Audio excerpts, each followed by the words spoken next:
Hey guys, how's it going? In James 1, I know it's a very familiar passage. Many of you guys have read it.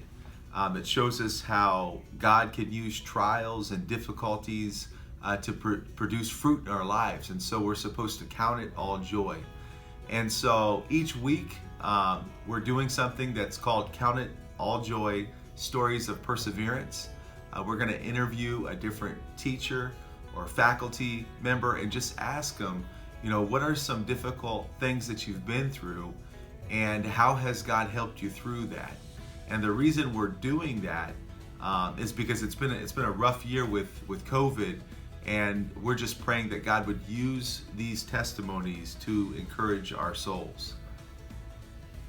So I'll start with a story of perseverance, and I want to share a story that involves you guys.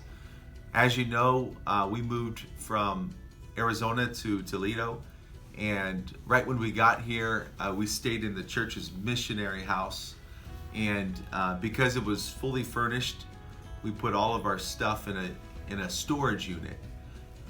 And we found out a few months later that someone else got access to that storage unit, and they basically sold all of our stuff, or they just threw many of it away. And that was, I know those things are temporary, but that was still difficult because Brooke and I had love letters in there. We had stuff from our wedding. I know I'm a sucker, but I kept every single letter. We kept every single letter from our kids, so they were all stored in there. So that was pretty tough.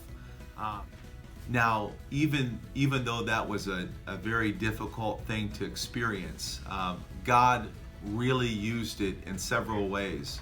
First, the church that I used to pastor at in Pennsylvania, they found out what happened, and they communicated to Brooke and I and the family. They said, hey, bring a truck to Pennsylvania, and we are going to fill that truck up. And so that's what we did.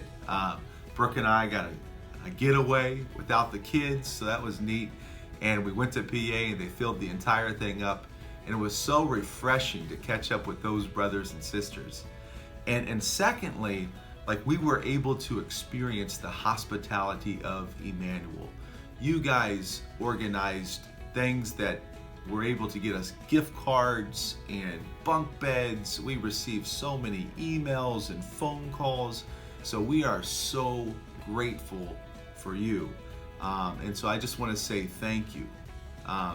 This situation allowed us to get to know many of you guys at a much quicker pace than we would have if it wouldn't have happened. And so by God's grace, we just want to count this all joy. So have a great day.